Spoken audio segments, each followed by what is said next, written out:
All right, guys. Cooper here, sitting with ex-endurance athlete Alex Lee, elite weightlifter, but we're kind of just going to jump into it. Sound good? Sounds good. All right. So, Michelle says, first-generation family to the U.S., correct? That is correct. All right. Let's get the story on that. First generation Korean American. My parents were born in South Korea, in Seoul, the capital. Okay. And I think my dad came here around when he was in high school.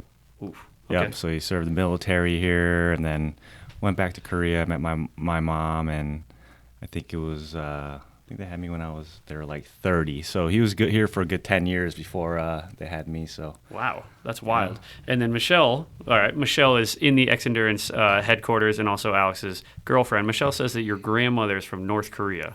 she is. Okay. Is she still currently there, or? No, but she does have some family there. So you got to remember at that time. Man, I gotta get my history correct here, but maybe like in the 60s. Yeah. All right. So at that time, it was just one nation. It was just Korea, and then during the time she was living in the northern side of Korea, and that's when they had the Korean War, and they made the border, the DMZ, Okay. the demilitarized zone, and so she basically had to flee from that country. They had to like hire guides and all kinds of crazy stuff, and That's wild. but some of her family members did not make it back and just never heard from them again. So Okay. yeah, Wow, that is wild. So yep.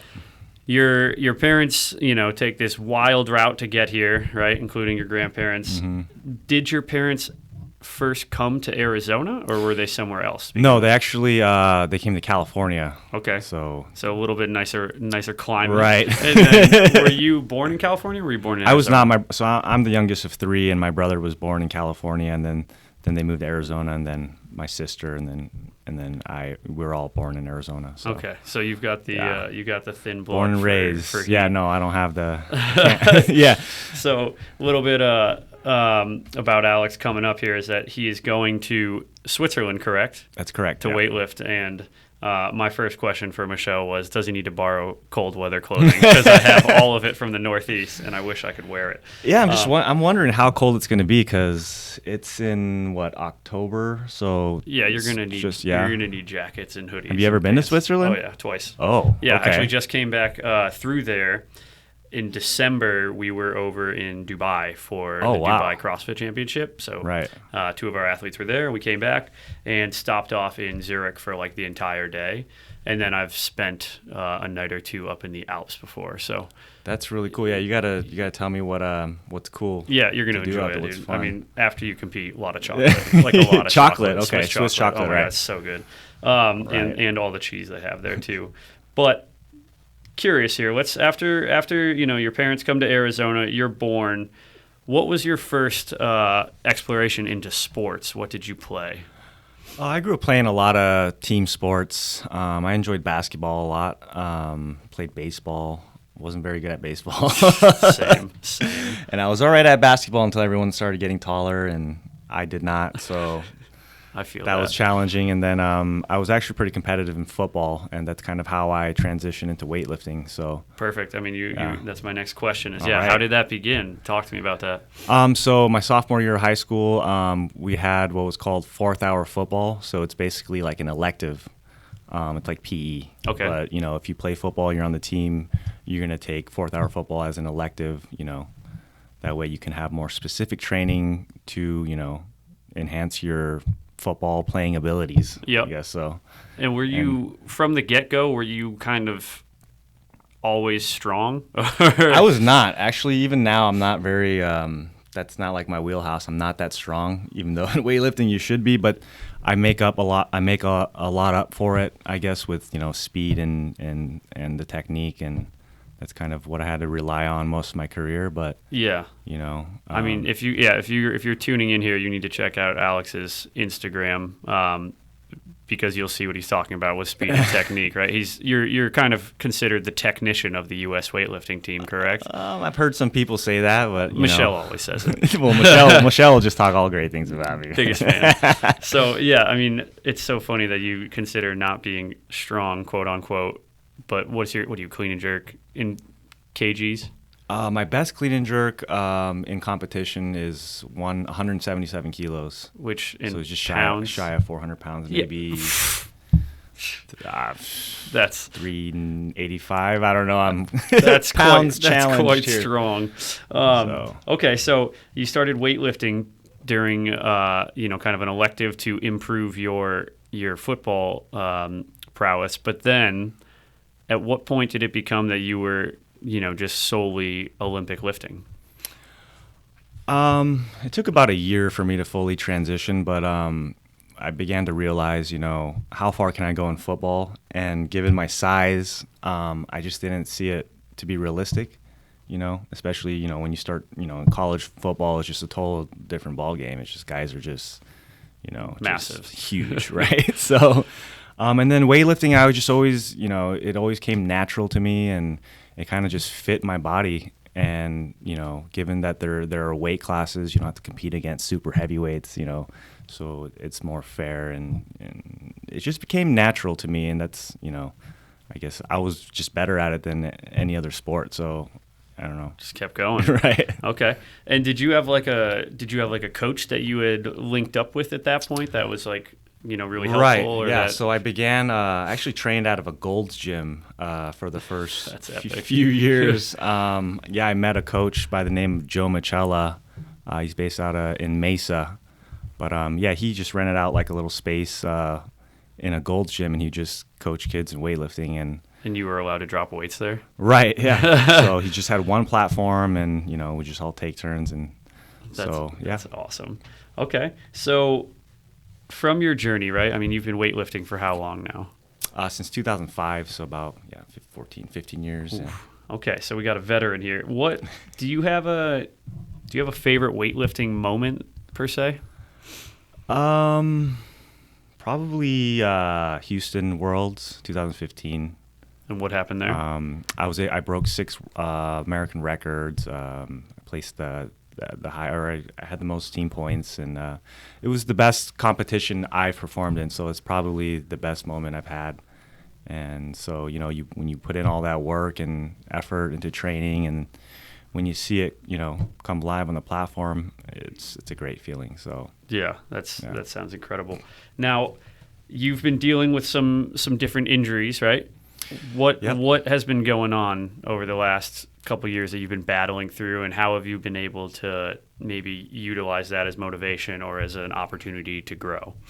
Right. So this quad has been obviously a challenge for me with battling injuries.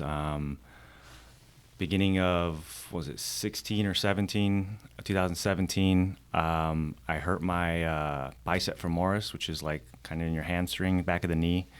So that put me out for like good 4 or 5 months, and after that I was able to recover from that, and then I started getting really good shape, and made the world team last year, and then after World I just started having pain in my hip. It's like a bursa. I don't know if you ever had that. Yep. It's like right on the bone, and it's terrible. It's painful, and it just doesn't heal. So I think it's been rough. I've never had that, but I believe it's typical for football players to have it. Right, Right, a lot like of when runners they get like nailed, it can happen because isn't it like a I think it happens, sack of fluid that's right. like in your. Yep. Yeah, it's like all the nerve endings are just getting like pinched. Right. It's It's just from overuse, and I think you see it in a lot of like runners. Okay. So you've been working around that, but you just managed to get the opportunity to go into Switzerland and compete. What does a timeline look like from here to then to be able to kind of navigate some aches and pains, but still try to go out there and have some fun, do your thing? Yeah, so I have a pretty decent amount of time. I got like 3 months. It's in October, so it's a good amount of time to let my body heal and get some good volume in and repetition. Absolutely. So it's really no rush to hit maximal weight right now, but it's just all about kind of just building my body to be able to handle those kind of weights in the last 6 to 8 weeks. Absolutely. Competition. So does that change up your training at all? This injury? Yeah. Or- Does it like, are you It doing does. more Yeah, like absolutely. accessory bodybuilding? Like what kind of stuff are you working on to? So I'm definitely doing a lot more accessory work, strengthening my glutes, things like that. I think my glute development's a little bit underdeveloped compared to my quads. So like my legs will take most of the load, which is probably might be a reason why I injured that leg and the hip. But so yeah, I've been doing a lot of glute work and little things, but So I you're definitely can't train as intense all the time. So Yeah. yeah, Okay. that's So been you're a gonna challenge. be filling out that singlet, Right. giving Michelle something to look at. That'll be exciting.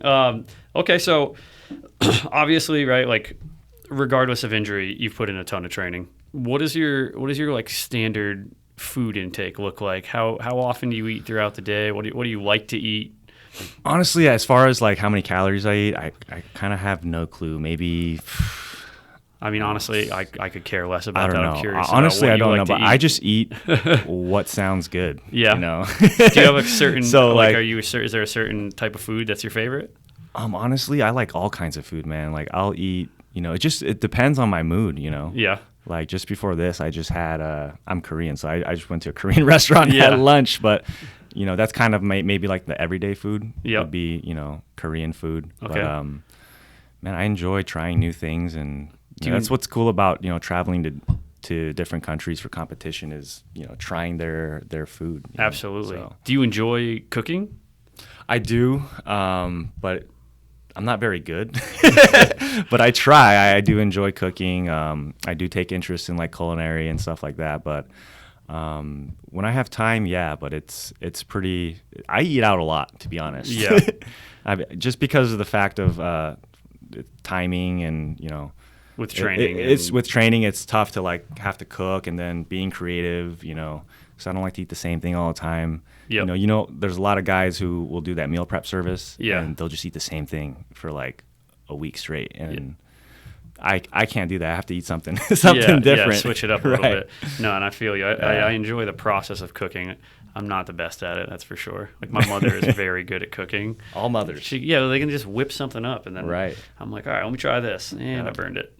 So, okay, so you like to cook, you like to eat. What would be one of your favorite things that you've eaten in a different country? Like what country stood out to you for having good food that you've traveled to?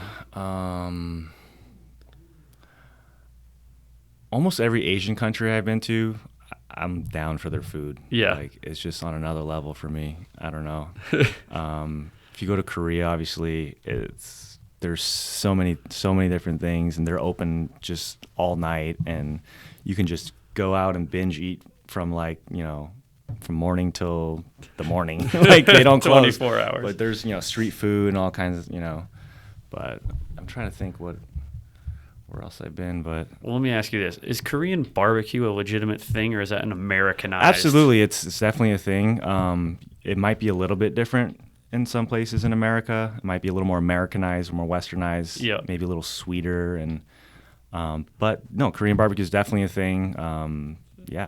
That sounds so good. Have you ever had Korean barbecue? I think I have. I mean, I had it in New York City, but I'm not sure Yeah, if New it York was. City has some if it was good. I mean, if you real or go not. to LA, that's like they have a Koreatown there. Okay. They have one in New York too, but Koreatown in LA is like it's Legit. basically like Korea. Yeah, so Do you go there? Like, how many times have you been there? I have family in California, so Okay. I've been there many times, but Hell yeah.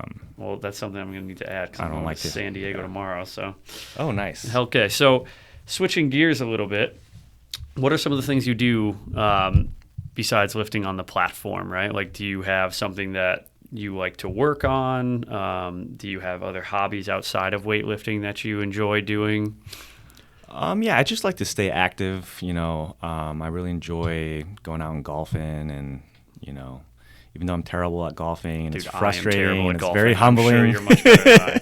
But no, I do enjoy going out there and just swinging the club, and it's a good view, and it's just nice to be out there. Okay. Maybe not right now in the summer, but it gets cooler. Yeah, But Hell yeah. yeah. But all kind things most people like. I like to swim. Go swimming and So especially do anything outdoors, really. outdoors. Okay. Yeah, just being active is Now, what about you own a gym, right? Ailey Right, Weightlifting. Mm-hmm. Tell me a little bit about that. What's the operation like? Where can people go there if they wanted to join in? So yeah, it's Ailey Athletics, located in Phoenix, Arizona. Obviously, because I live in Arizona, but it's just off of Broadway and 40th Street. Been open for about 2 years under my ownership, and it's great. You know, we have a lot of great athletes coming up, but not just for guys who are really serious in weightlifting. Just anyone who wants to just work out and get fit doing the Olympic lifts, are all welcome. So. Do you remember when Thor joined your gym? Yes, very momentarily he joined us for about a month or so. Thor is the chief financial officer of Xendurance, and correct me if I'm wrong, I believe Alex stripped him down to a PVC pipe so that he could learn how to move. He was getting good though. He was, he had an issue with his overhead, but he still does. No, yeah, he was great to have. He was good to work with. So heck yeah. Okay, so I mean, yeah, if you guys are in the area, absolutely check out Ailey Athletics. I've come across a few different people through the office that have been going there and only have great things to say about it. If you are not in the area, where can they find you? Because don't you do remote programming? Right. So if you just go on our Instagram, Ailey Athletics, you can send us a direct message there, or you can go on my website, aileyathletics.com. We do offer online remote programming and coaching. We do online programming through Train Heroic, which is really cool. It's a sweet app. It's an app, yeah, right. So that's a really cool thing to have, and we offer various different programs, like beginner program. You can follow our team program. We have things like a taper program, So they got everything here. Okay, before I let you go, though, I got 3 questions that we like to ask on every podcast, right? And it being an Xendurance podcast, if you were to choose one product from Xendurance, only one that you could take forever, what would it be? Oh, man. It's honestly a toss-up between the Immune Boost and the Creatine. And how come? Well, the Immune Boost is great because, you don't want to get sick as an athlete. That's the worst thing that can happen, and you should never get sick as an athlete. And it's just, it's got all kinds of vitamins in there, essential vitamins. It's basically just a pharmacy in a bag, so it's got all your essentials in one, so I really like that. Okay. It's only 3 tablets twice a day. So, I really like that product.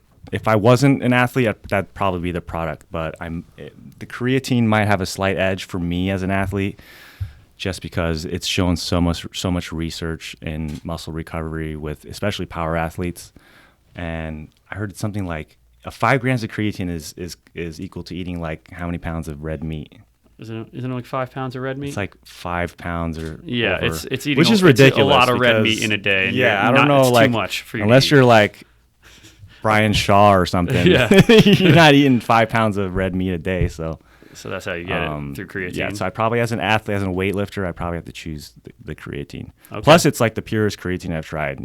Yeah. I've tried a ton of creatine where it's just chalky and doesn't absorb well and holds water weight. So yeah, no, some of the good absolutely. things. That's a really good one. Okay, cool. We'll let you off the hook with choosing between 2. All right. Second question: if you had to choose one destination to travel to that you haven't been to yet, what would it be? I don't know. I don't know if there's really one place that I'm just thinking like I need to go. I mean, I've been to a lot of countries, and I come back home and it's like, this is the place to be. Yeah. This is the place to be. But I don't know. I've never been to Japan, and I always want to go. I'm going to Tokyo next month for the. I made the world team as an alternate, so I will be traveling with the team to Tokyo, where we'll be having a training camp. So that's something to look forward to. Never been to Tokyo. Are you a big I'm sushi gonna try guy? all the sushi. Oh Yeah. my god! Both my parents So are in the jealous. sushi industry, so. Oh, they're in the sushi industry? Right, yeah. Oh my god, you're a good person to know. I'm obsessed with sushi. That would be one of my places too. Yeah, so I'm definitely looking forward to the eating experiences in Tokyo. So. Hey, lift big, eat big, right? And then if you were to choose, last question, if you were to choose any other sport to be, chasing the Olympic dream in, what would it be? Oh, an Olympic dream? Sure. Oh, man, that's tough. That's a tough one. Basketball is an Olympic sport. It is. It is. I'd probably play basketball. Growing up, that was like my number one sport. I love playing basketball. I still love playing basketball. I think, probably basketball. Okay. You'd be tearing it up for us shorter guys. And what was your position? I was more like a point guard, but it didn't work out because I never passed the ball. It's not good. So my mom would always tell me she'd go watch my basketball. And you never pass the ball. You just want to score. Hey man, glory goes to the man who's scoring. All right. Well, where can people who are listening to this find you on Instagram? What's your handle? So my Instagram handle is ALEE _weightlifting. Okay. So follow along, guys. Alex has an exciting journey ahead of him. Like you said, come October, he'll be competing in Switzerland, for the second part of the quad, correct? Right. It's for the second period in this 3-period quad. Okay. Yeah. Well, weightlifting is super confusing, so we're not even going to go into it because it blows my mind every time I hear about it. But make sure you tune in with him, man. Show him your support. Once again, Alex Lee, ex-endurance athlete, elite weightlifter, and soon to be sushi connoisseur. So thanks for coming on, man. Thanks for having me.